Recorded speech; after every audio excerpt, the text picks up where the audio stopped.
Dia telah tidur selama 17 tahun. Ketika dia bangun, dia menemukan bahwa dunia benar-benar berbeda. Melihat bahwa dia adalah satu-satunya manusia di bumi. Mengapa hanya ada dia seorang?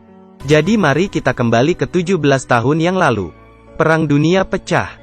Semua negara secara bersamaan mengaktifkan senjata nuklir.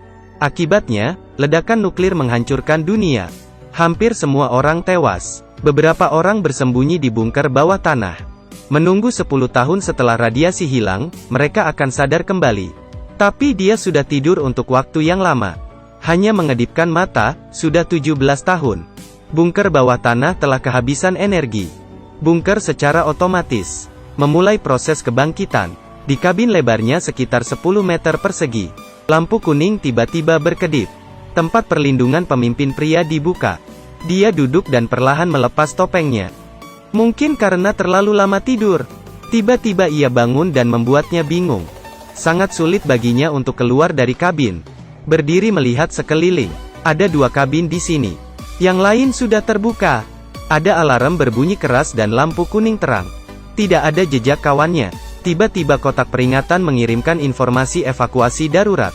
Pemeran utama pria dengan cepat memakai alat pelindung dan memegang pistol. Buka palka tempat penampungan, dia memanjat selangkah demi selangkah. Begitu dia keluar, dia terpana oleh pemandangan di sekitarnya. Bekas kota yang makmur berubah menjadi reruntuhan. Bangunan runtuh, di mana-mana hancur. Perangkat di tangannya masih tidak menunjukkan tanda-tanda kehidupan di sekitarnya. Dan juga, meski 17 tahun telah berlalu, radiasi di tanah masih melebihi standar. Mengikuti instruksi, dia pergi ke area berkumpul. Sepanjang jalan, ada pohon mati.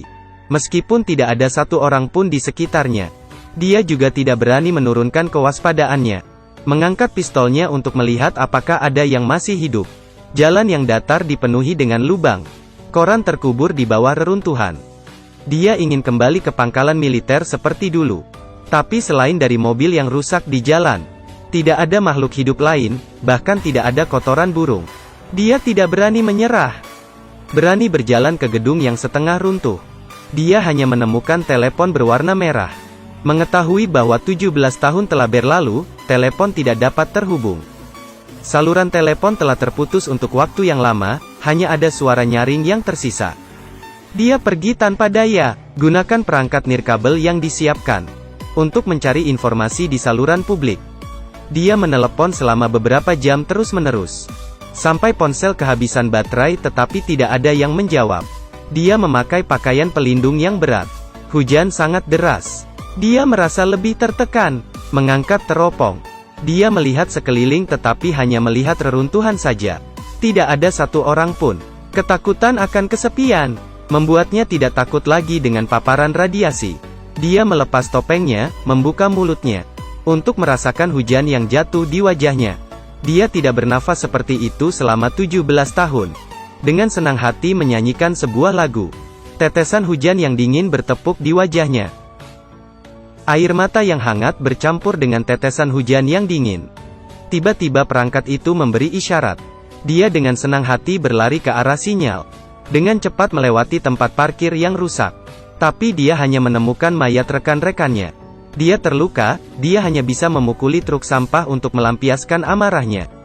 Kemudian dia menggali lubang untuk mengubur rekannya. Gunakan topi dan pistolnya sebagai batu nisan. Sudah sehari sejak dia bangun. Dia berkeliaran di kota yang hancur ini. Dia tidak takut bahaya, hanya berharap mendapat kabar dari rekan satu timnya. Dia mengalami tekanan, lapar dan kelelahan. Dengan sangat sulit, ia menemukan sekaleng makanan anjing. Dia enggan makan untuk memenuhi perutnya. Dia merasa sangat putus asa. Benar-benar putus asa. Dia naik ke puncak gedung yang runtuh. Dia menembakkan peluru, dan melihat asap di langit. Setiap saat berlalu, dia merasa tertekan dan putus asa. Di bumi ini hanya ada dia. Pada saat dia ingin menyerah, tiba-tiba dia melihat peluru sinyal dari sisi yang dekat. Itu menyalakan api di hatinya. Dia dengan panik berlari ke tempat sinyal. Ingin mengkonfirmasi jika ada rekan yang masih hidup. Semakin dekat dia mendekati targetnya, semakin lambat langkahnya. Dia mengangkat senjatanya, mulai waspada. Mengangkat teropong dan melihat sekeliling. Sangat cepat dia melihat targetnya. Seorang prajurit dari negara musuh bersembunyi di balik mobil yang rusak. Dia berputar ke belakang. Ketika dia mendekat, dia hanya menemukan helm. Ternyata musuh menodongkan pistol ke arahnya dari belakang. Dengan semangat prajurit yang tak gentar, dia memegang pistol, membalikkan punggungnya untuk menghadapi musuh. Ternyata itu adalah prajurit wanita. Pemeran utama pria tampaknya memahami sesuatu. Kekaisaran telah hilang. Mengapa dia harus bersaing dengan seorang wanita? Mereka adalah yang terakhir dari umat manusia. Dia berinisiatif meletakkan pistol, memberitahu dia rencananya. Akhirnya ia meyakinkannya. Mereka bertanggung jawab atas kebangkitan umat manusia. Dua orang yang terakhir berada di tanah radiasi nuklir. Hidup damai berdampingan.